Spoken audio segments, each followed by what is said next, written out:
اعوذ باللہ من الشیطان الرجیم بسم اللہ الرحمن الرحیم الحمد للہ رب العالمین والصلاة والسلام علی سید الانبیاء والمرسلین وعلی اہل بیتہ الطیبین الطاہرین وصحبہ المنتجبین۔ گزشتہ درس میں سورۃ البقرہ کی آیت نمبر 78 تک اور 79 تقریباً ہم نے مکمل کی تھی۔ آج انشاءاللہ ہم اسی ورق کو قرآن کے یعنی آیت نمبر 77 سے لے کر 83 تک پہلے تلاوت کریں گے، اور اس کے بعد جہاں سے سلسلہ رکا تھا وہیں سے انشاءاللہ دوبارہ اس کو آگے بڑھائیں گے۔ صلوات پڑھیے محمد وآل محمد پر۔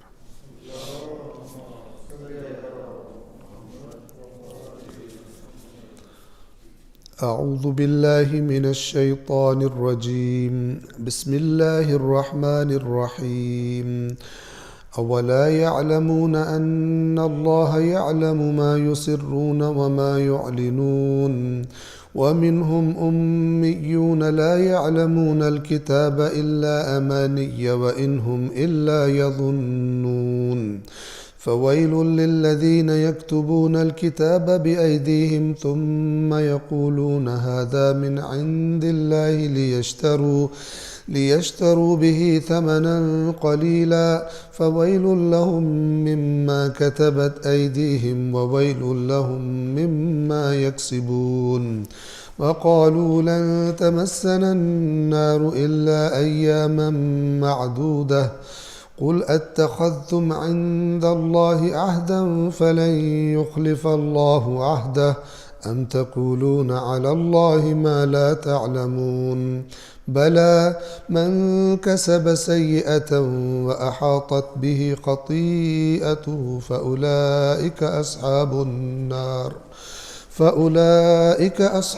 النار هم فيها خالدون والذين آمنوا وعملوا الصالحات أولئك أصحاب الجنة هم فيها خالدون وإذ أخذنا ميثاق بني إسرائيل لا تعبدون إلا الله وبالوالدين إحسانا وذي القربى واليتامى والمساكين وقولوا للناس حسنا وأقيموا الصلاة وآتوا الزكاة ثم توليتم إلا قليلا منكم وأنتم معرضون۔ صلوات پڑھیں محمد وآل محمد۔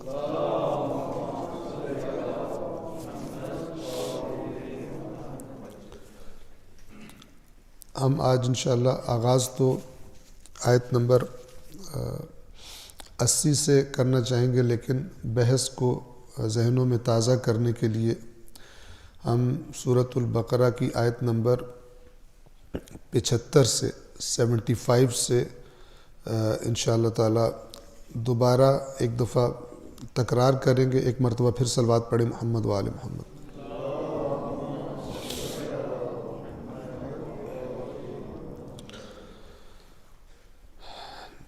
مدینہ کے اندر جو یہودی موجود ہیں ان کی کارستانیاں، طبقات ان کے بیان کیے جا رہے ہیں۔ ایک دفعہ پھر آپ ذہنوں میں تازہ کر لیں۔ ایک طبقہ علماء کا طبقہ ہے جو بگڑ چکا ہے اور دین میں تحریف کر کے لوگوں سے، اپنی عوام سے پیسے کماتے ہیں، اور ایک وہ عوام ہے جس کو قرآن مجید جاہل عوام کا نام دے رہا ہے۔ اور جاہل سے مراد یہ نہیں ہے کہ یہودی پڑھے لکھے نہیں تھے، جاہل سے مراد ہیں تورات سے جاہل تھے۔ ویسے پڑھے لکھے تھے، ویسے بڑے تیز تھے، بڑی اسٹرانگ اکانومی تھی ان کی، بڑے کاروباری لوگ تھے، لیکن اللہ کہہ رہے جاہل تھے۔ تو یہی فارمولہ تورات سے بڑھ کر قرآن کے بارے میں تورات کے جاہل سے، تورات سے دور انسان سے بڑے خطرے کی حالت میں ہے وہ شخص کہ جو قرآن سے دور ہے۔ قرآن سے، تورات سے دور تھے یہ لوگ، ان کو اللہ نے فرمایا امیون، جاہل، ان پڑھ۔ اور ایک طبقہ وہ تھا کہ جو ان کا ذرا جس کو عوام نہ کہے خواص کہے، جن کے گویا کہ مفادات اسی سیٹ اپ سے، اسی تحریف شدہ دین سے وابستہ ہو گئے تھے۔ وہ کون لوگ ہیں؟ وہ ہیں کہ جن کی بات پیچھے کوٹ کی گئی، ابھی میں دوبارہ تکرار بھی کر دوں گا، کہ وہ اپنے لوگوں سے کہتے تھے، وہ سادہ لوح یہودی کہ جو اپنے اہل مدینہ ہمسایوں کو، دوستوں کو بتا دیا کرتے تھے کہ یہ وہی رسول ہے۔ تو یہ جو مکار طبقہ تھا ان کا، یہ ان سادہ لوح لوگوں سے کہتا تھا کہ تم کیوں ان مسلمانوں کو بتا رہے ہو کہ یہ وہی رسول ہے؟ کل قیامت کے دن اللہ کے سامنے تمہارے خلاف دلیل بنائیں گے، یہ کہیں گے ان کو پتہ تھا پھر بھی انہوں نے نہیں مانا۔ اب جو انسان کرپٹ ہو جاتا ہے پھر بعض معاملات میں، اللہ کے معاملات ویسے بڑا تیز ہوتا ہے، اپنے آپ کو تیز سمجھتا ہے، لیکن اللہ کے معاملات میں عقل کا اندھا ہو جاتا ہے۔ حالانکہ یہودی جانتے تھے کہ اللہ تبارک و تعالی سے کوئی چھپی ہوئی بات چھپی ہوئی نہیں ہے۔ مسلمانوں کے سامنے تم اقرار کرو یا مسلمانوں کے سامنے تم اقرار نہ کرو، اللہ سے کچھ نہیں چھپا سکتے۔ تو یہ میں آیت نمبر 75 سے دوبارہ ترجمہ پڑھتے ہوئے آگے چل رہا ہوں۔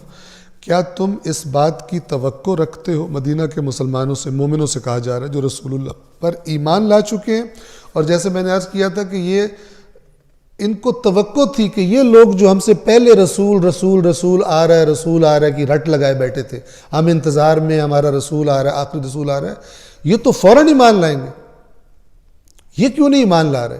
تو اللہ نے ان آیات میں فرمایا کہ یہ توقع نہ رکھو، یہ کرپٹ لوگ ہیں، کرپٹ لوگوں کو اللہ کا نمائندہ پسند نہیں آتا۔ کیا تم اس بات کی توقع رکھتے ہو کہ یہ تمہارے دین پر ایمان لے آئیں گے، جبکہ ان میں ایک گروہ ایسا ہے جو اللہ کا کلام سنتا ہے اور پھر سمجھ لینے کے بعد جان بوجھ کر اس میں تحریف کر دیتا ہے؟ اتنی بڑی جسارت جو کر لیتا ہو اللہ کے کلام کے ساتھ، اس کے بعد اس کو تم کس چیز سے سمجھاؤ گے؟ ان کو تو ہر چیز کی تعویل کرنے کی عادت پڑی ہوئی ہے۔ خدا کے کلام کو سن کر، سمجھ کر، پھر اپنی مرضی کے بیچ میں سے چیزیں نکال لیتے ہیں۔ ان سے تمہیں توقع ہے تم پر ایمان لائیں گے، یہ ایمان نہیں لائیں گے، یہ توقع بے جا نہ رکھو۔ 76 اور جب وہ اہل ایمان سے ملتے ہیں تو کہتے ہیں ہم ایمان لا چکے ہیں، اور جب خلوت میں اپنے ساتھیوں سے، یعنی تنہائی میں ہوتے ہیں، اپنے ہوتے ہیں، تو کہتے ہیں جو راز اللہ نے تمہارے لیے کھولے ہیں وہ تم ان کو، یعنی مسلمانوں کو کیوں بتاتے ہو؟ کیا تم نہیں سمجھتے کہ وہ، یعنی مسلمان، اس بات کو تمہارے رب کے حضور تمہارے خلاف دلیل بنائیں گے؟ یہ اپنے سادہ لوگوں کو سمجھاتے تھے۔ کوئی مسلمان اگر تم سے پوچھے کہ جس رسول کی تم باتیں کرتے تھے اس میں تو وہی نشانیاں، مکر جاؤ، مت اقرار کرو، ورنہ یہ اللہ کے سامنے دلیل بنائیں گے۔ اب خداوند عالم آیت نمبر 77 میں ان سے فرما رہا ہے، کیا یہ نہیں جانتے کہ اللہ وہ بھی جانتا ہے جو یہ چھپاتے ہیں اور وہ بھی جانتا ہے جو یہ ظاہر کرتے ہیں؟ آیت نمبر 78 سے 78 میں وہی تورات نہ پڑھنے والوں کو اللہ نے جاہل کہا ہے۔ وَمِنْهُمْ أُمِّيُّونَ لَا يَعْلَمُونَ الْكِتَابَ إِلَّا أَمَانِيَّ، اور ان میں سے کچھ ایسے ان پڑھ لوگ ہیں جو کتاب کو، یعنی تورات یہاں مراد ہے، کتاب کو نہیں جانتے، کوئی علم نہیں رکھتے سوائے اپنی من گھڑت آرزوؤں کے۔ اس بات کو سمجھ لیں، کلیئر کر لیں ذہن میں۔ یعنی ان سے پوچھو کہ تورات میں کیا ہے، تو جو ان کی آرزویں ہیں، جو تورات کے نام پر، خدا کے نام پر، حضرت موسیٰ کے نام پر جو ان کو وہی بے ایمان پیسہ کھانے والے علماء سو نے جو تحریف شدہ دین ان کو بتایا ہوا ہے، اور وہ ان کی آرزوؤں پر مبنی ہے، جنت صرف ہماری ہے، اور جیسے ابھی آگے آئے گا جہنم میں اگر ہم چلے بھی گئے تو کچھ دن وہاں پہ رہنے کے بعد ہم حتماً دوبارہ جنت میں آئیں گے. یہ جو آرزویں تھی اس قسم کی، اور ہم اللہ کی پسندیدہ قوم ہیں، اللہ کی سب سے زیادہ اللہ کو ہم سے محبت ہے باقی قوموں کے مقابلے میں، غیر یہودی جنت میں بالکل نہیں جا سکتا. ان کو اللہ کہہ رہا ہے کہ ان کو کتاب تورات کا کچھ علم نہیں سوائے اپنی من گھڑت آرزوؤں کے. سمجھتے ہیں تورات میں یہ لکھا ہوا ہے، تو پوچھو پڑھی ہے تورات؟ کہتے کوئی نہیں. آج کل کے مسلمان بھی ہوئی ہیں. ہر کوئی سمجھتا ہے کہ جو قرآن ہے نا یہ ہمارے فرقے کی تائید میں نازل ہوا ہے، باقی سارے جاہل پھر رہے ہیں اور جہنمی پھر رہے ہیں. پوچھو پڑھے ہے قرآن؟ کہتے نہیں، وہ تو سمجھ ہی نہیں آتا تو ہم کہاں سے پڑھیں. اس قسم کی جہالت کے ڈھیر پھر رہے ہیں. کیوں جہالت ہے؟ سنجیدہ نہیں. دین کے بارے میں جیسے دنیا کے بارے میں سنجیدہ ہیں، دین کے بارے میں سنجیدہ نہیں. دنیا کی پڑھائی، دنیا کی لکھائی، پتہ نہیں کیا کیا پاپڑ بیلے جاتے ہیں اس کے لیے، لیکن دین کے معاملے میں لا یعلمون الکتاب الا امان. اللہ کہہ رہا ہے منہم امیون، یہ ان پڑھ ہے. مزیدار بات یہاں پر یہ ہے، توجہ فرمائیے، کہ یہ یہودی غیر اہل کتاب کو امی کہتے تھے. یعنی کہتے تھے یہودی چونکہ اہل کتاب ہیں، یہ پڑھے لکھے ہیں، عالم لوگ، اور جو باقی مکہ کے اندر دوسرے لوگ تھے، مشرکین تھے فلاں، انہیں کہتے تھے یہ امی ہیں. غیر یہودیوں کو کیا کہتے تھے؟ امی، یعنی جاہل ہیں. ہم پڑھے لکھے ہیں، ہمارے پاس تورات ہے. یہ لوگ جاہل. اللہ نے جو یہ دوسروں کو کہتے تھے، اللہ نے ان کو کہہ دیا وَمِنْهُمْ أُمِّيُّونَ، ان میں سے جاہل. قرآن نے بتایا ہوا ہے کہ یہ غیر یہودیوں کو امی کہتے تھے. سورہ آل عمران کے اندر یہ موجود ہے کہ جب انہوں نے دیکھیں مذہب کے نام پہ کیسے کرپشن ہوتی ہے. کرپٹ بندہ، تو نے کرپشن کرنی ہے، تو کہ اس کا دین سے کوئی تعلق نہیں ہے، میں نے بے ایمانی کرنی ہے، میں نے حرام کھانا ہے، میں کھا سکتا ہوں، میری مرضی ہے. کیا کرتے ہیں کچھ لوگ اس کام میں بھی مذہب کے کندھے پہ بندوق رکھ کے چلاتے ہیں. میں بذات خود جانتا ہوں، میرا پالا پڑا ہے کہ بندہ کیا کہہ رہا ہے کہ دوسرے مسلک کے لوگوں سے پیسے کھا جانا یہ جائز ہے ہمارے لیے، رشوت کے طور پر، ان کے حلال ہوتے. میں ادھر سے لے لیتا ہوں رشوت، اپنوں کی ہیلپ کرتا ہوں. حرام خور کی دلیل دیکھیں. بالکل قرآن نے یہودی کے بارے میں یہ بتایا، یہودیوں کے بارے میں سورہ آل عمران میں وَمِنْ أَهْلِ الْكِتَابِ، ان اہل کتاب میں سے کچھ لوگ ایسے ہیں. اچھا، اللہ سب کو ایک ہی لاٹھی سے نہیں ہانکتا، اچھوں کو اچھا کہتا ہے، بروں کو برا کہتا ہے. وَمِنْ أَهْلِ الْكِتَابِ، اہل کتاب میں سے کچھ ایسے مَنْ إِنْ تَأْمَنْهُ بِقِنْطَارٍ يُؤَدِّهِ إِلَيْكَ، کہ اے رسول اگر آپ ایک پورا خزانہ اس کے حوالے کر دیں امانت کے طور پر، وہ آپ کو واپس کرے گا، امانت دار. وَمِنْهُمْ مَنْ إِنْ تَأْمَنْهُ بِدِينَارٍ، اور ان میں سے کچھ ایسے ہیں کہ اگر آپ ایک دینار کے بارے میں اس پر اعتماد کریں، اس کے سپرد دینار کر دیں، لا يُؤَدِّهِ إِلَيْكَ إِلَّا مَا دُمْتَ عَلَيْهِ قَائِمًا، اس وقت تک آپ کو واپس نہیں کرے گا جب تک اس کے اوپر چڑھ کے کھڑے نہ ہو جاؤ. مطلب اس کی گردن دباؤ گے تب نکالے گا اندر سے. دو طرح کے لوگ ہیں ان اہل کتاب میں. یہ جو بے ایمان اہل کتاب ہیں، یہ کیوں بے ایمان ہے؟ کیا کہتے ہیں یہ؟ عقیدہ دیکھیے. اب وہی جو میں نے آپ کو بتایا کہ میں خود جانتا ہوں کسی صاحب نے ارشاد فرمایا بالکل قرآن کی آیت کے مطابق، ذَلِكَ بِأَنَّهُمْ قَالُوا لَيْسَ عَلَيْنَا فِي الْأُمِّيِّينَ سَبِيلٌ، یہ اس لیے کہ یہ لوگ کہتے ہیں کہ امیون کے بارے میں ہم پر کوئی سبیل نہیں ہے، ہم پر کوئی پکڑ نہیں ہے، کوئی گرفت نہیں ہے، ان کا کھا بھی جاؤ تو کچھ نہیں ہوتا۔ یہ یہودی غیر یہود کے بارے میں یہ نظریہ رکھتے تھے۔ ان کا مال ہڑپنے کے لیے یہ ہوتا ہے تحریف شدہ دین، یہ ہوتا ہے دین کے نام پر کرپشن۔ اس قسم کے دین کو دیکھنے والا کوئی نزدیک جائے گا اس کے کہ جو دین خود کہہ رہا ہو دوسروں کا مال حرام طریقے سے ہڑپ کر جاؤ؟ تم نے حرام کھانا ہے، تم کہو ہم حرام کھا رہے ہیں، تم کہتے ہو دین کے نام پہ کہتے ہو دوسرے کا مال ہمارے لیے جائز ہے۔ یہ جو فرقہ واریت کے اندھے ترین لوگ ہیں اور عقل کے بھی اندھے ہو گئے ہیں اور قرآن سے بھی اندھے ہیں اور تعلیمات اہل بیت سے بھی اندھے ہو گئے ہیں، وہ دین کے نام پر اس قسم کی کرپشن کے ٹوٹکے لے لیتے ہیں کہیں سے۔ یہ ہو رہا تھا یہودی معاشرے میں۔ اللہ نے فرمایا کہ وَيَقُولُونَ عَلَى اللَّهِ الْكَذِبَ وَهُمْ يَعْلَمُونَ، یہ اللہ پر جھوٹ بولتے ہیں اور ان کو پتہ بھی ہے جھوٹ بول رہے ہیں۔ اللہ اس طرح کی بے ایمانی، دوسروں کا مال کھا جاؤ کیونکہ تمہارے مسلک سے تعلق نہیں رکھتا، چونکہ تمہارے دین سے تعلق نہیں رکھتا، اس کا مال کھا جاؤ، یہ بے ایمان ہے۔ اتنے قرآن کے صریح بیانات کے باوجود آپ دیکھیے وہی بیماریاں ادھر بھی گھس آئیں، بہانے بنا رہے ہوتے ہیں۔ کبھی بجلی چوری کرنے کے بہانے بنا رہے ہوتے ہیں، کبھی مثلا فلان چیز چوری کرنے کے بہانے بنا رہے ہوتے، دلیلیں گھڑ گھڑ کے۔ اب آپ توجہ کریں، جی حکومت جو ہے وہ غاصب ہے، حکومت جو ہے وہ فلان ہے، ٹھیک ہے، تو ہم پہ غلط مہنگی بجلی لگی ہوئی ہے، ہم بجلی چوری کرتے ہیں، یہ بعض کی دلیل ہوتی۔ اچھا تم بجلی چوری کرو گے تو حکومت کہاں سے پیسے دے گی؟ جو بیچارے بل دے رہے ہیں ان کی جیبوں پر اور زیادہ بوجھ پڑے گا۔ تو حکومت کا کیا کر رہے ہو تم اصل میں جو بیچارے بل دیتے ہیں بجلی کا ان کے چور ہو تم۔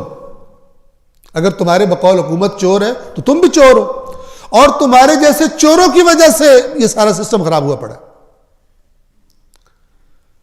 ہمت ہے اس کرپٹ سسٹم کے خلاف اٹھ کے کھڑے ہو جاؤ، اس کرپشن کو ختم کرنے کے لیے تم قدم اٹھاؤ، نہ یہ کہ اس کا بہانہ بنا کے تم خود بھی چور بن جاؤ، باقی چوروں کے ساتھ ایک اور چور کا اضافہ ہو جائے۔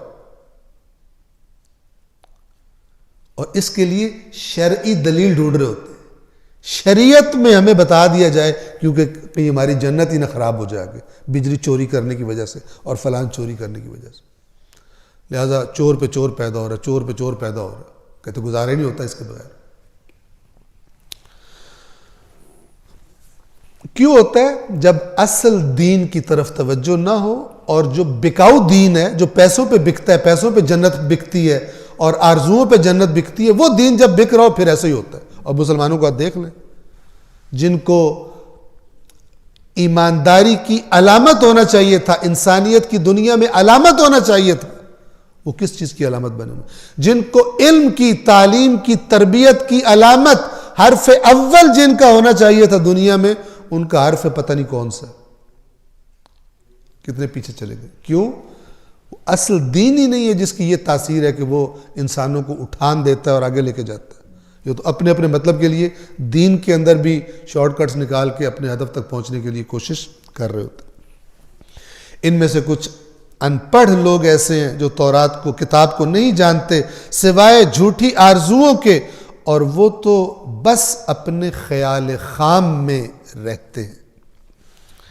79 یہ چونکہ بہت امپورٹنٹ لگ رہا ہے اس لیے میں اس پر تاکید اور وقت زیادہ لگا رہا ہوں۔ 79 فَوَيْلٌ لِّلَّذِينَ يَكْتُبُونَ الْكِتَابَ بِأَيْدِيهِمْ، یہ جو آرزوؤں میں پڑے ہوئے ہیں، ان کو یہ آرزویں کس نے ان کو دی ہیں؟ اور جیسے میں نے گزشتہ درس میں کہا تھا کہ ان کے منہ میں یہ چوسنیاں کنہوں نے دی ہیں؟ پیسہ کھانے والے، پیسہ کھا کر تحریف کر کے دین بتانے والے علماء نما افراد نے۔ انہوں نے یہ من گڑت آرزوؤں کو میں نے کیا نام دیا تھا؟ چوسنیوں کا، چونکہ چوسنی کے اندر سے دودھ کبھی بھی نہیں نکلتا، ہوتا ہی نہیں اس میں، لیکن بچہ اس امید پہ لگا رہتا کہ اس میں سے تو بہت ساروں کو جنت بھی یوں ہی دے دی گئی تھی ان یہودی علماء نے. فَوَيْلٌ لِّلَّذِينَ يَكْتُبُونَ الْكِتَابَ بِأَيْدِيهِمْ، پس ہلاکت ہے ان لوگوں کے لیے کہ جو کتاب کو اپنے ہاتھوں سے لکھتے ہیں. کون سی کتاب کو؟ تورات کو. ثُمَّ يَقُولُونَ هَذَا مِنْ عِنْدِ اللَّهِ، اپنے ہاتھوں سے لکھنے کے بعد پھر کہتے ہیں یہ اللہ کی طرف سے آئی. جیسے آج بعض لوگ ممبر پہ چڑھ کے جب تگڑا سا جھوٹ بولنا ہوتا ہے کہتے ہیں قرآن میرے سر پہ رکھ دو، پوری علمی ذمہ داری کے ساتھ بولوں. اسے پتہ ہوتا ہے، کنفرم ہوتا ہے اگلے جاہل بیٹھے ہوئے ہیں، ان کو پتہ ہی نہیں چلے گا، ان کو نفسیاتی مار دے رہا ہوتا ہے. کبھی اپنا جھوٹ ان پر تھوپنے کے لیے کہتا ہے جو حلال زادہ اس کو سمجھ آئے گی. اب جس کو نہیں بھی سمجھ آتی وہ اپنی حلال زادہ ہونا پروف کرنے کے لیے واہ واہ سبحان اللہ سبحان اللہ، بڑی زبردست بات کی ہے. پوچھو تو کچھ پلے نہیں پڑا ہوتا بعض اوقات. اس طرح ٹھونسی جاتی ہے چیز. یہ وہ مزاج ہے، اپنے پاس سے گھڑتے ہیں، کہتے ہیں اللہ کی طرف سے آیا. کیوں پبلک قبول کرتی ہے؟ چونکہ جو اللہ کی طرف سے آیا اس سے پبلک دور ہے، اس کے مزاج آشنا نہیں ہے، اس سے مانوس نہیں ہے. جب نہیں ہے تو سامنے والے کھلاڑی بھی اچھی طرح کھیلتے ہیں ان کے ساتھ، ان کی جیبیں کاٹنے کے لیے. پھر کہتے ہیں ثم یقولون، پھر کہتے ہیں ھذا من عند اللہ، یہ اللہ کے پاس سے ہے، اللہ کی طرف سے آئی. ایسا کیوں کرتے ہیں؟ اس سے بڑا کیا جرم ہوگا کہ انسان دیدہ دانستہ ایک بات گھڑے اور کہے کہ یہ اللہ نے کہا ہے، یہ حضرت موسیٰ نے کہا ہے، یہ مثلا رسول اللہ نے فرمایا ہے، یہ مولا علی نے فرمایا ہے، یہ امام حسین علیہ السلام نے فرمایا. اس طرح مثال کے طور پہ بات کرے.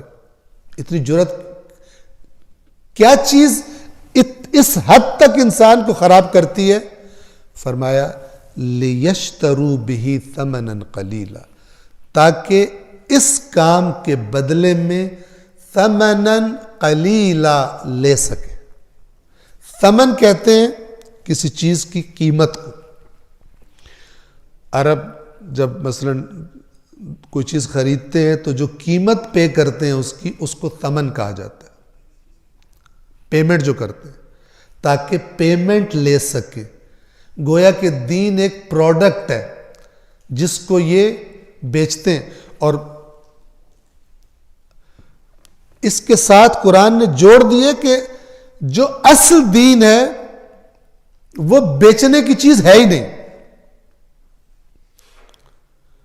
اصل دین بیچنے کی چیز نہیں ہے، وہ تو امانت ہے اور ذمہ داری ہے لوگوں کو بتانا.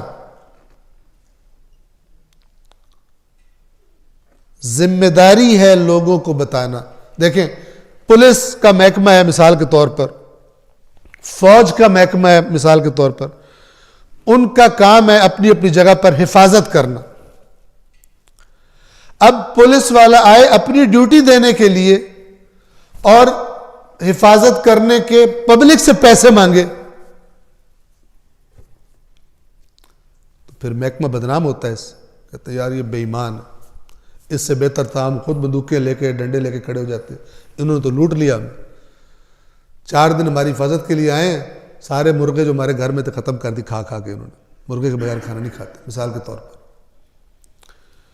جو ذمہ داری ہوتی ہے اور امانت ہوتی ہے اسے تو ادا کرنا ہوتا ہے، نہ کہ اس کے پیسے مانگنے ہوتے. یہ صفت اللہ ان کے علماء کی بتا رہا ہے کہ پیسے لیتے تھے. آج آپ دیکھ لیں کوئی خوش ہو یا کوئی ناراض ہو، حقیقت یہ کہ اللہ تبارک و تعالی نے دین سیکھنے اور سکھانے اور بتانے کے لیے جو صفات سجیسٹ کی ہیں وہ بہت کم ہے، بہت کم موارد ہے. اور یہ جو خرید و فروش کا بازار ہے یہ گرم ہے اس وقت. ایک اچھا بھلا ذریعہ آمدنی بن گیا ہے دینی کام، دین بیچنا.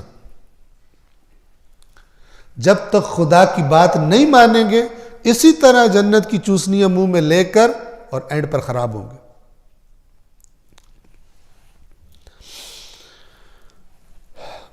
پیسے بھرنے کو تیار ہیں، پتہ نہیں کیا کیا پاپڑ بیلنے کو تیار ہیں، اللہ کی کتاب کو پڑھ کے دیکھنے کے لیے تیار نہیں. عقل کہاں چلی گئی؟ سنیں گے اللہ کے رسول نے قرآن چھوڑا، کہیں گے سبحان اللہ. اللہ کے رسول نے اہل بیت چھوڑے، کہیں گے سبحان اللہ. پڑھیں گے نہیں قرآن کو، صرف سبحان اللہ کریں. لِيَشْتَرُوا بِهِ ثَمَنًا قَلِيلًا، تاکہ اس کے ذریعے ایک قلیل معاوضہ حاصل کریں. اب اللہ ان کو جواب دے رہا ہے کہ جو تم لکھ رہے ہو، گھڑ رہے ہو دین کے نام پر، اور جو اس گھڑی ہوئی چیز کو بیچ کر، 2 نمبر چیز کو بیچ کر دین کے نام پر جو تم کما رہے ہو، دونوں پر تمہارے لیے عذاب ہے اور ہلاکت ہے. فَوَيْلٌ لَهُم مِّمَّا كَتَبَتْ أَيْدِيهِمْ، پس ان کے لیے ہلاکت ہے اس چیز کی وجہ سے جسے ان کے ہاتھوں نے لکھا. وَوَيْلٌ لَهُم مِّمَّا يَكْسِبُونَ، اور ہلاکت ہے ان پر اس کمائی کی وجہ سے جو انہوں نے کی، اس دین کو خراب کر کے جو بیچا. آپ دیکھیے، توجہ فرمائے، میں نے شاید پہلے بھی عرض کیا ہو، دین کی بات کو ہیرا پھیری کر کے اپنے پاس سے گھڑ کے کر دینا، اس کے بارے میں اللہ تبارک و تعالی نے بات کو کلیئر کرنے کی حد کر دی ہوئی ہے.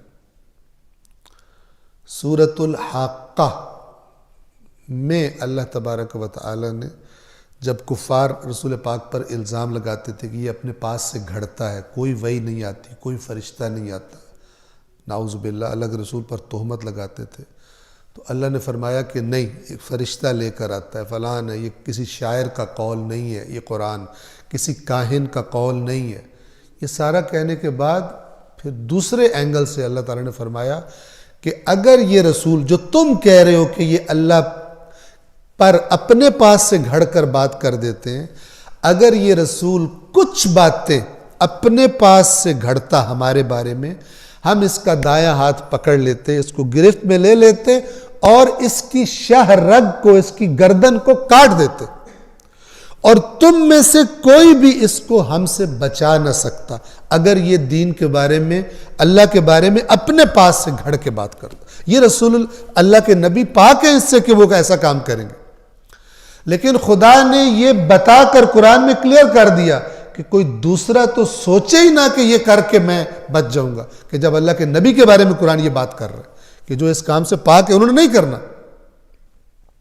وہ ایسا کرنے سے معصوم ہے، لیکن خدا نے یہ بتا دیا کہ قانون کے مطابق کوئی استثناء کسی کو حاصل نہیں ہے. اس قدر قیمتی چیز ہے، یعنی جو چیز اللہ کے علم کے مطابق نازل ہوئی ہے، اس میں تم نے اپنے پاس سے ملاوٹ کر کے خرابی کرنی ہے، اس کی بہتری نہیں کر سکتے. اللہ کے پاس سے آئی ہوئی چیز ہی بہترین ہوتی. اس میں جو انسان مائنس پلس کرتے ہیں اس کا بیڑا غرق کرتے ہیں، اس کو خراب کر دیتے ہیں. لیکن عرض کر رہا ہوں کہ یہ بازار گرم ہوتا ہے. آیت نمبر 80. اب جی ایک جاہل عوام کا طبقہ،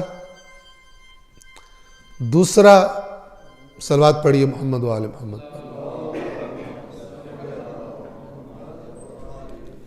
ایک جاہل عوام یعنی تورات سے جاہل، ایک مال کمانے والے، دین کو تحریف کر کے بتانے والے علماء کا طبقہ. یہ بتا کر اللہ تعالیٰ اب ان غلط آرزوؤں کی مثال دے رہا ہے کہ جو ان میں یہودیوں میں عام تھے، ان کے پکے عقیدے تھے. اب وہ عقیدہ سنیے. آیت نمبر 80. وَقَالُوا، اور یہ کہتے ہیں، لَن تَمَسَّنَا النَّارُ إِلَّا أَيَّامًا مَعْدُودَةً، ہرگز نہیں چھو سکتی آگ ہمیں سوائے چند گنتی کے ایام کے. اگر ہم جہنم میں گئے بھی تو ہم کچھ عرصہ جہنم میں رہیں گے. گنتی کے، معدود جس کو گنا جا سکے، ایاماً معدودہ، گنتی کے ایام، کاؤنٹڈ ایام، ڈیز ہم جہنم میں رہیں گے. اس سے زیادہ ہم، یعنی ہم ہمیشہ جہنم میں رہ نہیں سکتے. اللہ کا جواب اور آپ خود اس سے ٹون کا، لہجے کی سختی کا اندازہ لگائیے۔ اس قوم کو جواب دیا جا رہا ہے جو کہہ رہے ہیں ہم اللہ کو سب سے پیارے ہیں، ان کو جواب دیا جا رہا ہے۔ قل، اے رسول آپ کہہ دیجئے، اتخذتم عند اللہ عہدا، کیا تم نے اللہ سے کوئی عہد لے لیا ہے، عہد کروا لیا ہے؟ یہ میں گزارش کر دوں کہ موبائل جن کے پاس ہے، موبائل کو یا بند کر دیں یا سائلنٹ کر دیں۔ صلوات پڑھیں محمد و آل محمد پر۔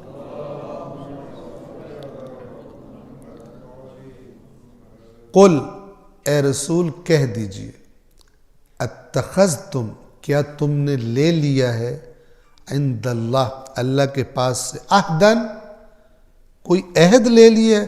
اللہ کے ساتھ بیٹھ کر تم یہودیوں نے، بنی اسرائیل نے کوئی ایگریمنٹ کیا تھا کہ اول تو تمہارے سوا جنت میں کوئی نہیں جائے گا، اور اگر تمہیں جہنم میں تم گئے بھی تو حتماً تم واپس آ جاؤ گے جنت میں، تم نے اللہ سے عہد لکھوایا۔ آج آپ دیکھ لیں یہ عقائد عام ہے مسلمانوں۔ اگر یہ عقائد رکھنے کی پرمیشن ہے، یہ میری بات توجہ سے سنیں، تو پھر اللہ کیوں قرآن کا حصہ بنا رہا ہے، کنڈیم کر رہا ہے کہ یہ عقیدے مت بنانا؟ یہ تم سے پہلے ایک کرپٹ قوم یہ عقیدے بنا چکی ہے۔ اب کوئی مجھ سے پوچھے کہ یہ تو احادیث میں مثلا جس نے بھی ایک دفعہ کلمہ پڑھ لیا اس نے حتماً جنت میں جانا ہے، یہ خلاف قرآن ہے، یہ خلاف قرآن ہے۔ کیسے خلاف قرآن؟ اے کاش کہ سب مسلمان بیٹھ کر اپنی اپنی حدیث کو اللہ کی کتاب پر پرکھیں۔ یہ اللہ کی کتاب کو توڑ موڑ دیتے ہیں آیات کو حدیث کے ذریعے، حدیث نہیں پرکھتے قرآن پر، تبھی مبتلا ہیں بدترین قسم کے اختلافات میں، بدترین۔ سورۃ العنکبوت، آغاز یہاں سے ہو رہا ہے، بسم اللہ الرحمن الرحیم، الف لام میم، احسب الناس ان یترکوا ان یقولوا آمنا وہم لا یفتنون، کیا لوگوں نے یہ سمجھا ہے کہ زبان سے کہہ دینے سے کہ ہم ایمان لے آئے انہیں چھوڑ دیا جائے گا اور ان کی آزمائش نہیں کی جائے گی؟ یہ آیت کیا ہے؟ اس کا کیا مطلب ہے؟ کوئی بندہ کہے وہ اللہ تعالیٰ تو کہہ رہے ہیں کہ جس نے کہا میں ایمان لے آیا اس کا قبول نہیں ہے، لیکن جس نے کہا لا الہ الا اللہ اس کا تو قبول ہے۔ یہ بیہودہ بات ہے۔ یعنی جو زبان سے کہہ رہا ہے، اگر وہ جس کو اللہ کہہ رہا ہے کہ زبان سے صرف کہہ دینے کو قبول نہیں کیا جائے گا، کیا لوگوں نے یہ گمان کر لیے؟ یہ تو اللہ تعالیٰ خبردار کر رہا ہے۔ آپ قرآن کا لہجہ دیکھیں، احسب الناس، سورہ عنکبوت کو دیکھیں آپ، شروع میں سٹارٹنگ یہاں سے ہو رہی ہے، احسب الناس ان یترکوا ان یقولوا آمنا وہم لا یفتنون، کیا لوگوں نے یہ گمان کر لیا کہ انہیں ترک کر دیا جائے گا، چھوڑ دیا جائے گا، ان یقولوا آمنا، یہ کہہ دینے سے کہ ہم ایمان لے آئے ہیں، وہم لا یفتنون، اور ان کو آزمائش میں نہیں ڈالا جائے گا۔ وَلَقَدْ فَتَنَّ الَّذِينَ مِن قَبْلِهِمْ، یہ لقد قسم ہوتی ہے، اور ہم قسم کھا رہے ہیں کہ ہم نے پچھلوں کو بھی آزمایا ہے۔ فَلَيَعْلَمَنَّ اللَّهُ الَّذِينَ صَدَقُوا وَلَيَعْلَمَنَّ الْكَاذِبِينَ، اور اللہ یقیناً سچوں کو جان کے رہے گا، اور اللہ جھوٹوں کو بھی جان کے رہے گا۔ کون سچا مومن تھا، کون ایسے ہی جس نے کہہ دیا تھا اور کوئی تقاضا، کوئی ذمہ داری اس کے اوپر آئی نہیں تھی، ایویں ہی کہہ دیا، بس کہہ دیا، فرق کوئی نہیں پڑا اس کو۔ خلاف قرآن چیزوں کو دیکھا جائے،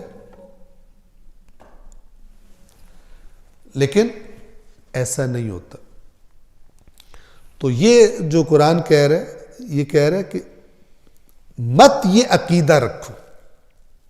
اچھا اب توجہ فرمائیں، مثلا جو حقیقی مومن ہے اگر وہ گناہگار ہوگا تو اپنے گناہ کی سزا بھگت کر جنت میں چلا جائے گا، یہ بات ٹھیک ہے، لیکن مجھے یہ کس نے کہا ہے کہ تو وہ مومن ہے جو حتمن چلا جائے گا؟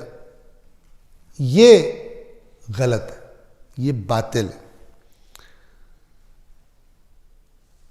ائمہ اہل بیت نے مومن کی نشانی یہ بتائی ہے، اہل بیت اطہار نے ساری تصویر بتانی چاہیے۔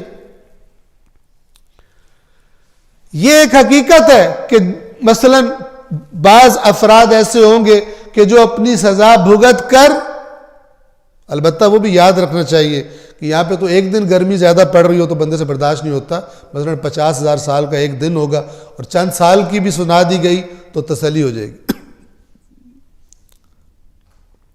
لیکن پھر بھی کچھ لوگ اس سے دھوکہ کھاتے ہیں کہ چلو پھر آ ہی جانا نا، آخرت جنت، کوئی نہیں مسئلہ، ٹھیک ہے، اور اتنے ٹوٹ کے بتا دیے، کہتے ہیں کہیں نہ کہیں تو ہمارا لگ ہی جائے گا نا، تو ہم جنت میں واپس آ جائیں گے۔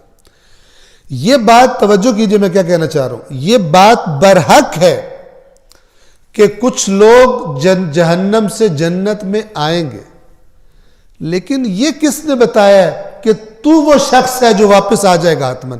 اس سے اللہ منع فرما رہا، اس سے اہل بیت نے منع فرمایا کہ تم سمجھو یہودیوں کی طرح کہ ہم حتمن جنت میں آ جائیں گے واپس۔ اہل بیت نے جو کیفیت ایک مومن کی بتائی ہے وہ بہت خوبصورت ہے۔ الفاظ ہیں، یہ کتاب اصول کافی میں کتاب الایمان والکفر، باب الخوف والرجاء، خوف اور امید کا باب۔ خوف، اللہ کے عذاب کا خوف، اللہ کی پکڑ کا خوف، اور اللہ کی رحمت کی امید، یہ دو چیزیں اس باب کے ذیل کی آپ اس کے اندر جو احادیث ہیں ان کو جا کے دیکھیں تو آپ کو پتہ چلے گا کہ یہ جو کہتے ہیں او تساں تے جانا ہی جانا ہے، یہ سارے 2 نمبر بے ایمان ہیں، یہ خوش کر کے کھانے والے اور اپنی ریٹنگز کو اوپر لے جانے والے، یا جاہل ہیں خود بھی، سنی سنائی آگے چلا دیتے، تقریر کرنے کا فن آ گیا، یا بے ایمان ہے اور پیسے کھانا چاہتے ہیں۔ اہل بیت کیا فرماتے ہیں؟ توجہ کیجئے، عین قرآن، اور جب آپ یہ روایات پڑھیں پتہ چلتا ہے کہ کیوں اللہ کے نبی نے فرمایا تھا قرآن اور اہل بیت جدا نہیں ہوں گے۔ اور بعض چیزیں آپ پڑھیں جو روایات کے نام پہ کتابوں میں آ گئی ہیں، آپ کو لگے گا قرآن کہیں جا رہا ہے اور روایات کہیں اور لے کے جا رہی ہیں، تو پھر بندہ کہتا ہے کہ یار اللہ میاں تو بڑا ڈاڈا ہے، بڑا سخت ہے، تو اے ٹھیک ہے، یہ والی آپشن سلیکٹ کر لیتے ہیں۔ جبکہ ائمہ نے فرمایا آپشن وہ آپشن نہیں ہے، اس پر پرکھ کر دیکھنا، ہماری بات سمجھنے سے پہلے، ہم سے منسوب بات کو، ہمارا فرمان سمجھنے سے پہلے اس قرآن پہ پرکھ لینا۔ صلوات پڑھیں محمد و آل محمد پر۔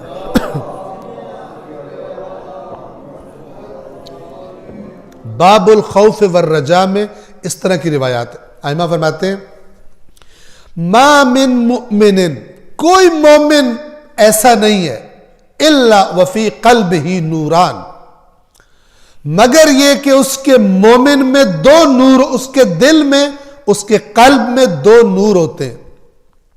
یہ اب ذرا تمثیل کی زبان ہے، نور خیفت و نور رجاء، ایک اللہ کے خوف کا نور اور دوسرا اللہ سے امید کا نور۔ یہ 2 نور کوئی مومن ہو ہی نہیں سکتا مگر یہ کہ اس کے دل میں یہ 2 نور ہوتے ہیں۔ پھر فرماتے ہیں کہ ان میں کون سا زیادہ ہوتا ہے کون سا کم ہوتا ہے؟ فرماتے ہیں اگر اس کو تولا جائے، پہلے کو تولا جائے، خوف کے نور کا وزن کیا جائے تو امید کے نور کے وزن سے زیادہ نہیں ہوگا، اور امید کے نور کے وزن کو تولا جائے تو وہ اس خوف کے نور کے وزن سے زیادہ نہیں، دونوں برابر ہوں گے، خوف اور امید دونوں برابر ہوں گے۔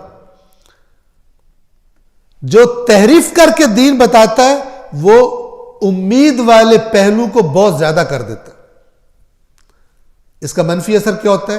اس سے گناہ کی جرت پیدا ہو جاتی ہے، انسان کہتا ہے میں کر بھی لواں تو پھر بھی کام چل جائے گا، ٹھیک ہے، اور آہستہ آہستہ پھر اسی وادی میں لڑک جاتا ہے۔ لہذا ائمہ نے فرمایا دونوں. خدا کی رحمت کی امید اسے ہمیشہ خدا سے جوڑے رکھے گی کہ ملنا ہے مجھے، اللہ سے ملنا ہے، مجھے امید ہے. اور وہ جتنا بھی نیک، دنیا کا سب سے نیک انسان بن جائے، اللہ کی پکڑ کا خوف اسے پھر بھی گناہ نہیں کرنے دے گا. اسی حدیث کو دوسرے الفاظ میں کیسے بیان فرمایا؟ فرمایا کہ اللہ سے اتنی امید رکھ. آپ الفاظ دیکھیے کتنا بہترین سمجھایا ہے، بلاغ مبین. اللہ سے اتنی امید رکھ کہ اگر تو سارے انسانوں اور سارے جنوں کے برابر نیکیاں لے کر بھی آئے اللہ کی بارگاہ میں، تب بھی سارے جنوں اور سارے انسانوں کی معذرت چاہتا ہوں، برعکس کہہ گیا، اللہ سے اتنی امید رکھ کہ تمام انسانوں اور تمام جنوں کے برابر گناہ لے کر آئے، تب بھی تجھے معاف کر دے گا. اتنی امید رکھ. اس کا مطلب یہ نہیں ہے کہ ابھی پتہ چل جائے گا کہ اتنی امید رکھ کے پھر جو مرضی کرتا رہے، یہ مراد نہیں ہے. دوسرا ایسا سن کے پتہ لگ جاتا. اور پھر فرمایا اور اللہ سے اتنا خوف رکھ، اللہ سے اتنا خوف رکھ کہ اگر تمام جنوں اور تمام انسانوں کے برابر تو نیکیاں لے کر آئے، تب بھی تجھے پکڑ لے گا. اس طرح ڈر. اب یہ دونوں برابر ہیں، امید بھی پیک پر، کمال پر، اور خوف بھی کمال پر. اور آپ ائمہ کی زندگیاں دیکھیں، اسی لیے کانپتے ہیں خداوند عالم کے خوف سے، اسی لیے روتے اور گڑ گڑاتے ہیں. اور بعض نادان اور جاہل کہتے ہیں وہ ہمیں سکھانے کے لیے، ہمیں دکھانے کے لیے رو رہے ہوتے. خود جاہل ہے، پتہ نہیں ہے کہ جس کو خدا کی معرفت جتنی زیادہ ہو جاتی ہے، وہ اور زیادہ اپنے آپ کو ہوتا عظیم ہے، سمجھتا حقیر ہے، کیونکہ اللہ کی نسبت سے خود کو دیکھ رہا ہوتا. جتنی جتنی اس کی عظمت اس کو دکھائی دینا شروع ہوتی ہے، اتنی اتنی اپنی حقارت اس پر واضح ہوتی جاتی ہے اس ذات کے مقابلے میں. اور یہی اس کی عظمت ہوتی ہے.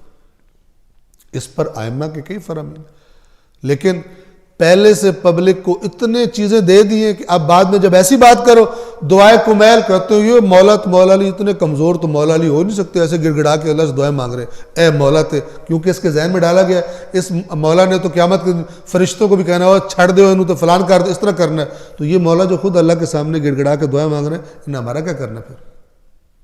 وہ جو بچپن سے ذہن میں کانسیپٹ ڈالا ہوا سن کے اب وہ دعائے کمیل کو قبول نہیں کر رہا، وہ دعائے ابو حمزہ صومالی کو قبول نہیں کر رہا، وہ دعائے عرفہ کو امام حسین، اس کا ذہن قبول ہی نہیں کرتا. یہ تو مجھے امام حسین کچھ اور چیز ہے، یہ دعائے عرفہ والا امام حسین نہیں ہو سکتا. یہ اسی طرح جیسے کہ قرآن میں اگر یہ لکھا ہو تو میں قرآن کو نہیں مانتا. کیوں؟ وہ بچپن سے سنی الٹی سیدھی باتیں اپنے ذہن میں اتنی پختہ کر لی ہیں، اب حق سن کر وہ ریجیکٹ کر دیتا ہے. یہ پرابلم.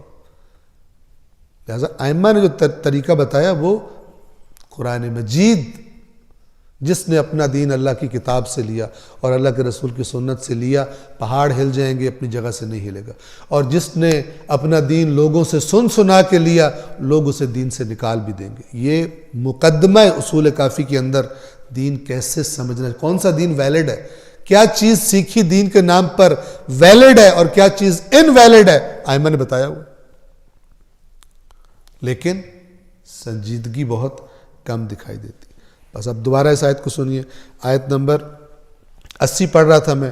اور کہتے ہیں ہمیں تو جہنم کی آگ گنتی کے چند دنوں کے علاوہ چھو نہیں سکتی. اے رسول کہہ دیجئے کیا تم نے اللہ سے کوئی عہد لے رکھا ہے؟ فَلَن يُخْلِفَ اللَّهُ عَهْدًا، کہ اب اللہ کبھی بھی اپنے عہد کی خلاف ورزی نہیں کرے گا. اللہ عہد کا بڑا پکا ہے، تم سے اللہ نے عہد کر لیا کوئی کہ اب خلاف ورزی نہیں کرے گا. اس طرح تم کہہ رہے ہو کہ ہم حتماً واپس آ جائیں گے کچھ دنوں کے بعد جنت میں. ام تقولون علی اللہ ما لا تعلمون،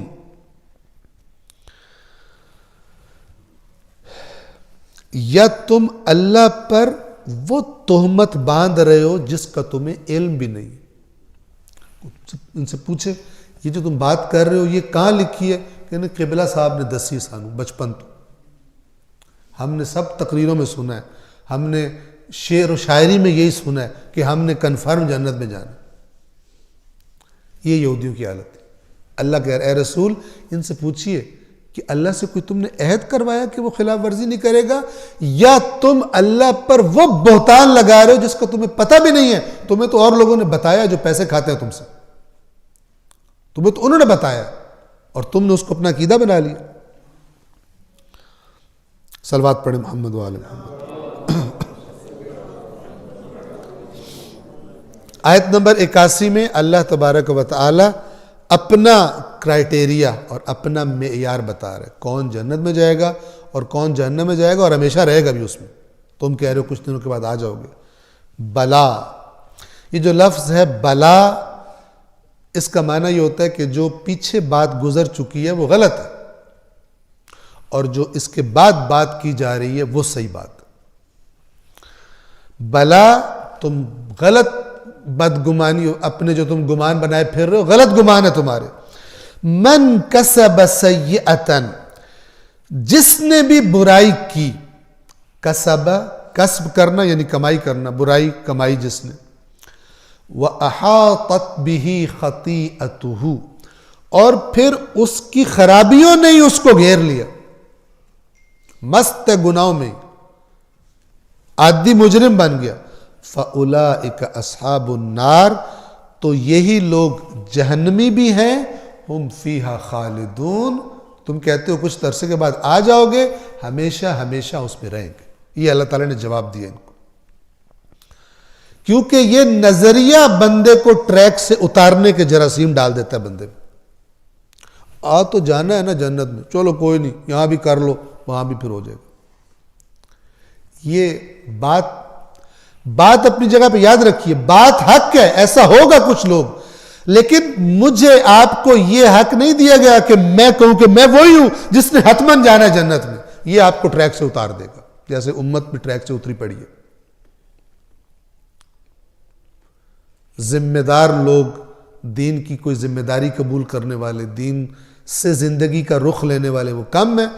اپنی بالکل دنیا داروں کی طرح زندگیاں گزار رہے ہیں، دنیا داروں والی سارے کام کر لیتے ہیں، چند جگہوں پہ لنک رکھا ہوا ہے دین سے، چند ورد کرتے ہیں صبح اٹھ کے، چند وظیفے کرتے ہیں، چند رسومات ادا کرتے ہیں تاکہ جنت پکی کر لیں اور یہ جو خرابیاں کی ہیں وہ بخشوا لیں. یہ دین کی تصویر ذہنوں میں، دین یہ نہیں ہے. یہ دین اسلام وہ نہیں ہے جو اللہ کا رسول لایا تھا، جو قرآن نے بتایا ہوا ہے. دین یعنی پوری زندگی کا رخ متعین کرنے والا قانون، ہدف دینے والا قانون، اقدار ویلیوز دینے والا پورا مجموعہ انسان کی کامیابی کا، فی الدنیا والآخرہ، دنیا و آخرت کا. نہ کہ آخرت میں یا کہیں پھنس جاؤ تو چلو جی یہ وظیفہ کرو یہ ورد کرو. اگر آپ ان باتوں پہ غور کریں، ان کا محور بھی دنیا ہے. بندہ بتا رہا ہے منتے مرادیں لینے کے یہ ٹوٹکے ہیں، یہ والا ورد کرو، یہ فلان کرو، وہ بھی دنیا میں گھما رہا ہے اس کو. کوئی منتے مرادیں دنیا والی، دنیا کی آرزو. آپ قرآن مجید کے تناظر میں دیکھیں دنیا کو کتنا چھوٹا اور گھٹیا بنا کے دکھایا ہوا، اور یہاں پہ ایسا لگتا ہے دین سے تعلق اس لیے تاکہ میرے سارے کام ہوتے جائیں، ترقیاں ہوتی جائیں، کاروبار میں برکت ہوتی جائے، میں کبھی بیمار نہ ہوں، میں جیسی اولاد مثلا مجھے چاہیے بیٹے ملے فلاں. پوری دنیا پہ فوکس کیا ہوتا ہے. یہ دین نہیں ہے، تو دنیا حاصل کرنے کا ایک ٹول سمجھ لیا دین کو، دین کے بعض وظائف کو. جو کوئی بھی بدی اختیار کرے گا اور اس کے گناہ اس پر حاوی ہو جائیں تو ایسے لوگ جہنمی ہیں، اہل دوزخ ہیں جس میں وہ ہمیشہ رہیں گے. اور آیت نمبر 82 والذین آمنوا وعملوا الصالحات، اور وہ لوگ کہ جو ایمان لائے اور عمل صالح، نیک اعمال جنہیں کہا جاتا ہے، اچھے اعمال یعنی اللہ کی اطاعت، وہ بجا لائے، اولئک اصحاب الجنہ، یہ لوگ ہیں جنت میں جانے والے، ہم فیہا خالدون، ہمیشہ ہمیشہ اس جنت میں رہیں گے. ایمان اور عمل صالح کرنے والے. کسی انسان کو دیکھ کر مجھے کیسا ہونا چاہیے کہ مجھے دیکھ کر سامنے والا کہے ایک اچھا انسان ہے، ایک صالح انسان ہے. یہ نہ ہو کہ ویسے میں بڑا مومن ہوں لیکن جب کوئی بندہ میرے بارے پوچھے کہ یہ کیسا ہے، وہ توبہ توبہ اندے نیڑے نہ جانے. ٹھیک ہے نا، یہ مومن ہو. ایسے مومن بھی کئی پھر رہے ہیں، اس کے منہ میں زبان نہیں ہے، بم ہے. ٹھیک ہے نا، اس کے ہاتھ میں کبھی اپنا عیب مت دینا، پورے محلے کو بتائے گا، پھر بھی پکا جنتی کر کے بیٹا. صفات جو مومنین کی اللہ نے بتائی ہیں وہ ختم کر دی. ابھی آپ اسی آیت نمبر 83 میں، آیت نمبر 83 میں، کہ جو ظاہراً آج کے لیے آخری آیت ہوگی، آپ دیکھیں یہ بنی اسرائیل کی اس ساری کرپشن کا ذکر کر کے اللہ تعالیٰ ان کو کن باتوں کا عہد یاد کروا رہا ہے.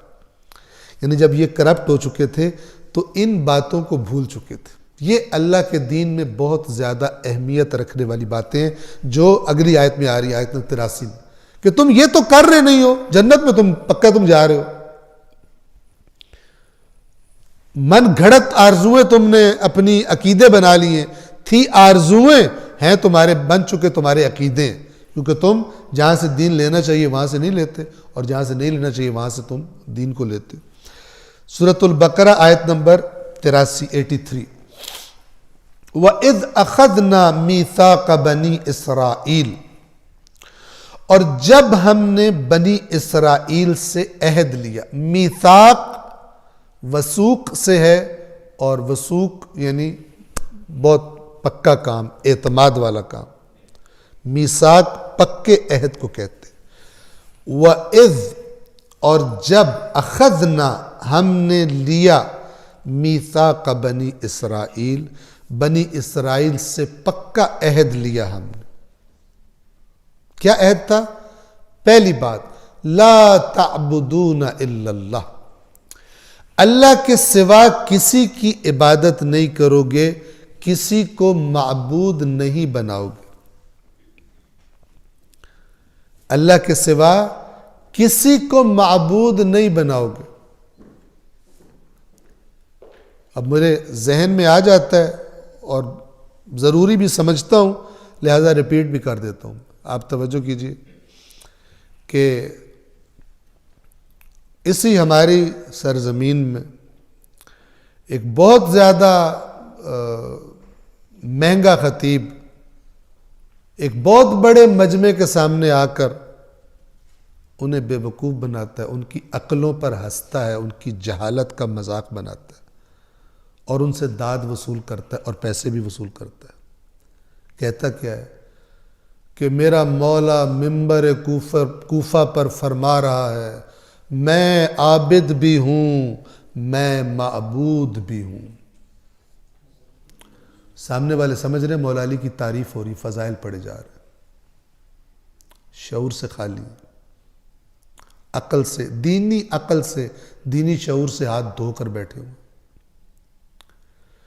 اس قدر جرأت کہ سری کفر اور شرک بولا جائے اور وہ سمجھے یہ مولا کی تعریف ہو رہی، یہ مولا پر بہتان باندھا جا رہا ہے. اور جب ہم نے بنی اسرائیل سے میثاق لیا، لا تعبدون الا اللہ، اللہ کے سوا کسی کی عبادت نہیں کرو گے. کون سی قوم داد دے رہی ہوتی ہے؟ جو تشہد میں کیا پڑھتے ہیں؟ پہلی گواہی کہتے ہیں اشہد ان لا الہ الا اللہ وحدہ لا شریک لہ. الہ یعنی معبود، میں گواہی دیتا ہوں کہ اللہ کے سوا کوئی معبود نہیں ہے. اس کے بعد ایک بندہ اس کے سامنے آ کے یہ بات کر رہا ہے، اسے کہہ رہا ہے واہ واہ واہ واہ. اس کے بعد عقل کی کوئی رمق بیچ میں رہ جاتی، گیس تصور کی جا سکتی. اللہ کے سوا کسی کی عبادت نہیں کرو گے. اب یہ امپورٹنٹ ترین چیزیں جو دین کی سمجھ لیں، دین اسلام کی بنیاد ہے، بنیادی ترین احکامات. نمبر 2، وَبِالْوَالِدَيْنِ احسان، اور والدین کے ساتھ احسان. احسان اردو والا نہیں، عربی والا. اردو والا احسان کیا ہے کہ اماں کمزور ہو گئی ہے، ابا کمزور ہو گیا، بوڑھا ہو گیا، ٹھیک ہے، جو ہم لائے اپنے بیگم کے لیے، بچوں کے لیے، کھایا پیا انجوائے کریے، کچھ بچا بھی جو اماں کو بھی دے دو، احسان کر دیا. یہ والا احسان نہیں. عربی میں احسان کا معنی اور ہوتا ہے. احسان حسن سے، یعنی بہترین رویہ، بہترین ایٹیٹیوڈ. حسن یعنی ایسا رویہ کہ جس کو دیکھنے والا کہے کیا بات ہے، کتنی زبردست یہ رویہ ہے ماں سے اور باپ سے. وَبِالْوَالِدَيْنِ احسان. اور قرآن کا عجیب انداز ہے کہ اللہ نے والدین کے ساتھ احسان کو اپنی توحید کے ساتھ ذکر کیا، اور یہ اس کی امپورٹنس بڑھا دیتی ہے. چونکہ والدین کی ذات میں اللہ تبارک و تعالیٰ کی ربوبیت کی جھلک ہوتی ہے، چونکہ وہ اللہ نے ان کو وسیلہ بنایا ہوتا ہے اس کمزور ناتواں کو پالنے کا. کبھی رو رہا ہے، چیخیں مار رہا ہے، کبھی ناک باہر بہ رہی ہے، کبھی اپنے کپڑے خراب کر بیٹھا ہے، داڑے مار رہا ہے، رو رہا ہے. ماں باپ کے دل میں اللہ نے محبت ڈالی ہوئی ہے کہ اس کو وہ پیار کریں گے، محبت کریں گے. باپ محنت کرے گا، مزدوری کرے گا، ماں زحمت کرے گی. اس کمزور سے جاندار کو اپنے پیروں پہ کھڑا کر دیا، اس کو پڑھایا لکھایا. اب یہ پیروں پہ کھڑا ہو گیا، اب اس کو دونوں وہ گھٹیا لگتے ہیں. اس سے بڑا گھٹیا بندہ کوئی نہیں ہو سکتا کہ جنہوں نے پالا ہے، جن کے ہاتھوں سے پلا ہے، ان کو سمجھے کہ یہ تو فضول لوگ ہیں. یہ مجھے ڈسٹرب کرتے ہیں گھر میں. اپنے لوفر دوستوں کے ساتھ بیٹھ کے کہتے ہیں دوست کہتے لیٹ کیوں ہے؟ یار وہ ابو جو ہے نا سر چاٹتے رہتے ہیں، جان نہیں چھوڑ رہے تھے، امی جان نہیں چھوڑ رہی تھی، کیا کروں. اپنے لوفروں کے سامنے بیٹھ کے اپنے باپ کی ماں کی بدتعریفی کرتا ہے. یہ اللہ کی نظر میں گھٹیا پست انسان ہے، احسان فراموش انسان ہے.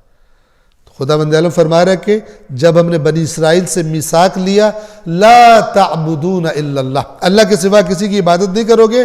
وبالوالدین احسانا، والدین کے ساتھ نیک سلوک، اچھا بہترین سلوک کرو گے. وذی القربا، اور اپنے قریبی رشتہ داروں کے ساتھ. جب آیت وہ پڑھتے ہیں قُلْ لَا أَسْأَلُكُمْ عَلَيْهِ أَجْرًا إِلَّا الْمَوَدَّةَ فِي الْقُرْبَى، تو اس آیت پر قرابت داروں پر جو اللہ کے رسول نے کہا ہے میں کوئی اجر نہیں مانگتا قرابت داروں کے ساتھ. وَآتِ ذَا الْقُرْبَى حَقَّهُ، اپنے قریبی رشتہ داروں کو ان کا حق ادا کر دے. ان آیتوں پر واہ واہ داد فلان، اپنے رشتہ داروں کی ناک میں دم. اسی دین کو کاٹ دیا. یعنی دین واہ واہ کرنے کا ثواب لینے کا ایک ٹول ہے، جو دین تقاضا کر رہا ہے وہ نہیں کرنا. اپنے رشتہ داروں کے ساتھ کیا کرنا ہے اس کا تعلق نہیں ہے ادھر سے. والدین کے بعد اپنے رشتہ دار، ان کے ساتھ، یعنی ہم نے بنی اسرائیل سے میثاق لیا کہ رشتہ داروں کے ساتھ بدسلوکی نہیں کرو گے، ان کے ساتھ احسان کرو گے. پھر والیتامی، اس کے بعد ایسے بچے کہ جو اپنے قدموں پہ کھڑے نہیں ہیں، بالغ نہیں ہیں، خود نہیں کما سکتے، اور ان کے باپ کا سایہ ان کے سروں سے اٹھ گیا.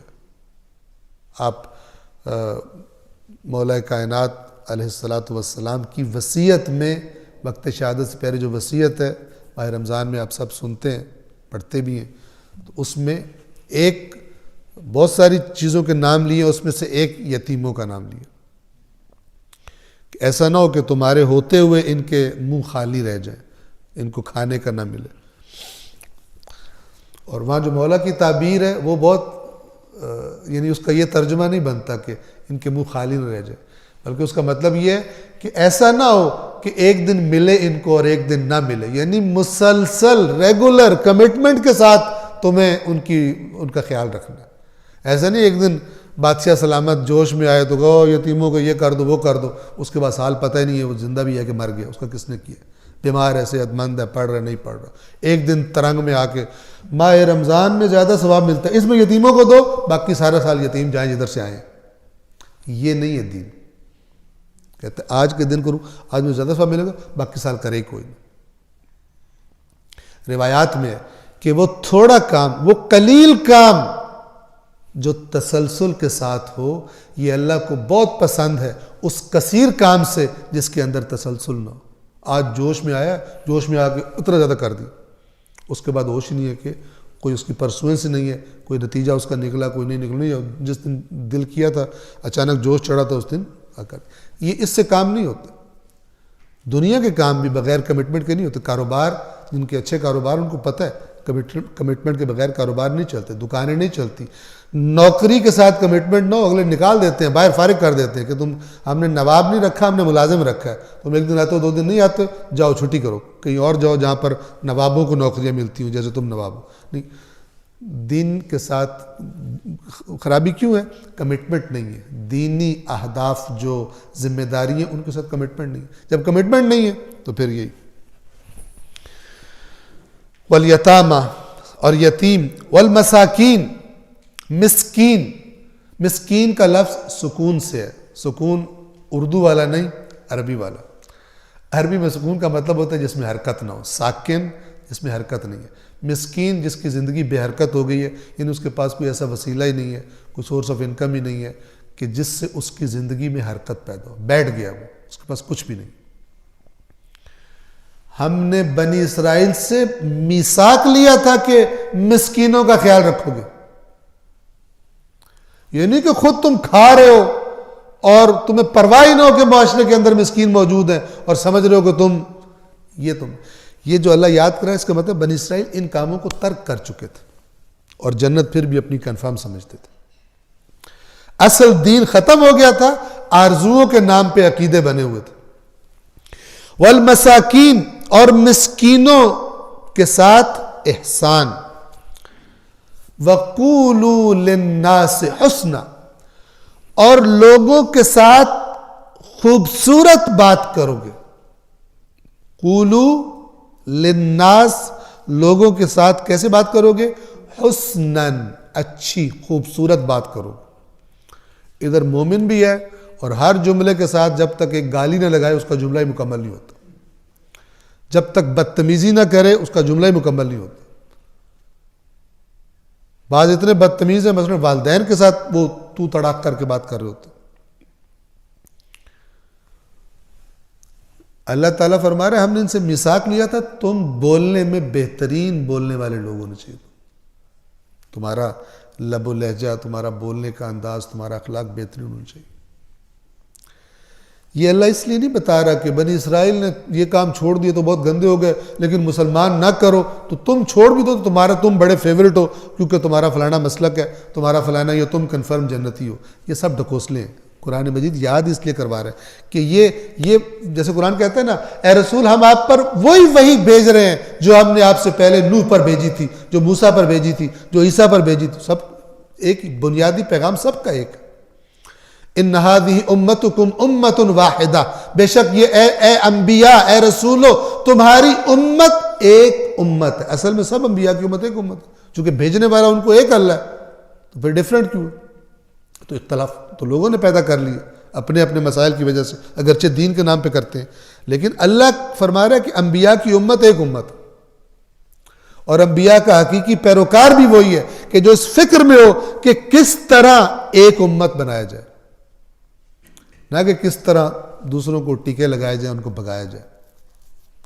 یہ قرآن مجید اور جو اللہ تبارک و تعالی امت کا تصور دیتا ہے وہ مزاج ہی نہیں ہے۔ یہ وَقُولُوا لِلنَّاسِ حُسْنًا، اور لوگوں سے بہترین اچھی بات کرو، وَأَقِيمُوا الصَّلَاةَ، اور نماز کو قائم کرو، وَآتُوا الزَّكَاةَ، اور زکوٰۃ کو ادا کرو۔ یعنی تمہارے مال کے اندر اللہ نے جو قرار دے دیا کہ یہ واجب ہے تمہارے لیے اللہ کا حصہ نکالنا، اسے نکالو۔ بدن کے ساتھ جو عبادت کرنی ہے وہ کرو، اور جو مال اللہ نے دیا ہے اس میں سے جو واجبات بنتے ہیں وہ ادا کرو۔ ثُمَّ تَوَلَّيْتُمْ إِلَّا قَلِيلًا مِّنْكُمْ، آج بھی ایسا ہی۔ پھر اس کے بعد تولیتم بنی اسرائیل سے کہا جا رہا ہے، مدینہ کے یہودیوں سے کہا جا رہا ہے جو کام ان کے بزرگوں نے کیا تھا۔ کیوں کہا جا رہا ہے تم؟ اس لیے کہ یہ بھی ویسے ہی تھے، مزاجن ویسے ہی تھے، تو اللہ فرق نہیں کرتا زمانوں کا۔ ثم تولیتم الا قلیلا منکم، پھر اس میثاق کے لے لیے جانے کے بعد سوائے تم میں سے ایک قلیل تعداد کے باقی پھر گئے، توڑ دیا انہوں نے، ان چیزوں پہ عمل نہیں کیا۔ وَأَنْتُمْ مُعْرِضُونَ، اور تم روح گردانی کرنے والے لوگ ہو، یعنی تمہارے مزاج میں منہ پھیرنا ہے اللہ کی باتوں سے. تمہیں اللہ کی اطاعت میں لطف نہیں آتا، تمہیں شیطان کی اطاعت میں لطف آتا ہے. لیکن تم کرتے کیا ہو؟ ایک تو وہ لوگ ہیں نا جو کہتے ہیں ہم اللہ کو مانتے نہیں ہیں، ہم دین کو نہیں مانتے، ہماری جیسے مرضی زندگی گزاریں گے. لیکن تم وہ کرپٹ لوگ ہو کہ جو اپنی خرابیاں کرنے کے لیے دین کے اندر راستے ڈھونڈتے ہو، دین کو تحریف کرتے ہو، اور اس کام میں وہ لوگ پھر معاون بن جاتے ہیں کہ جو دنیا کا پیسہ جن کو اٹریکٹ کرتا ہے، اور وہ پیسہ لینے کے لیے پھر مالداروں کے لیے اور رستے تلاش کر دیتے ہیں. جب کوئی بڑا جرم، جیسے اللہ کے نبی نے فرمایا کہ صلی اللہ علیہ وآلہ وسلم، جب کوئی بڑا جرم تم سے پہلی قوموں پر اس لیے عذاب آئے تھے کہ جب کوئی بڑا طاقتور شخص، با اثر شخص جرم کرتا تھا تو اس کے لیے راستے نکال لیتے تھے، اور جب کوئی عام شخص گناہ کرتا تھا اس کو پھر سخت سے سخت سزا دیا کرتے تھے. آج آپ دیکھ لیں آج ہمارے معاشرے میں کیا ہے. یہاں اسی پاکستان میں ایسے کیسز ہیں کہ سب جانتے ہیں فلان شخص نے یہ قتل کیا ہے، سب کی آنکھوں کے سامنے قتل کیا ہے، لیکن تھوڑا عرصہ میڈیا میں شور مچتا ہے، یہ ہوتا ہے فلان ہوتا ہے، اور پھر پس پردہ جو ہے وہ چینلز چل جاتے ہیں اور پیسہ حرکت میں آتا ہے، فلان آتا ہے، اور آخرکار وہ جو اصل مجرم ہوتا ہے بجائے یہ کہ وہ عبرت بنے، وہ باہر نکل کر پھر رہا ہوتا ہے. مالدار جائے تو افسر بھی اس کے ساتھ بڑے سیٹ ہوتے ہیں، سارا کچھ ہوتا ہے، اور غریب بندے کے ساتھ یہ دین، یہ اصل دین ہے کہ یہ نہیں ہونا چاہیے، برابری ہونی چاہیے. میں بات کو تمام کروں، وقت تمام ہو چکا ہے. ایک مولا علی علیہ السلام کی زندگی میں، ان کی یعنی ظاہری خلافت کے زمانے میں، ان کا اپنا بنایا ہوا قاضی، اس کی عدالت میں ان کو پیش ہونا پڑ گیا کسی کیس میں، اور اس نے مولا کو امیر المومنین کہہ کر پکارا. مولا اس سے بھی ناراض ہو گئے، نے کہا کہ تم نے امیر المومنین جو مجھے کہا، اس کا مطلب ہے جو دوسرا فریق ہے کیس میں، جو دوسرا میرے سامنے مد مقابل ہے، اس کے مقابلے میں تم نے میرا احترام کیا ہے، یہ ٹھیک نہیں ہے. یہ والے مولا علی بدماشوں کی شفاعت کریں گے وہاں پر، جن کی زندگی گواہی دے رہی ہے کہ ان کے وہ خلاف ہیں، اللہ تعالیٰ کی حدود کو پامال کرنے والوں کے خلاف ہیں. اب ان سے کہا جا رہا ہے کہ یہ والے مولا تمہاری شفاعت کریں گے. کوئی اور علی بنا کے دے دیے. آرزوؤں کی دنیا میں وہی جو قرآن کہتا ہے کہ آرزوؤں کو عقائد سے بدل دیا گیا. تو یہاں پر آج کے درس کو ہم تمام کرتے ہیں آیت نمبر 83 پر. انشاءاللہ خدا نے توفیق دی تو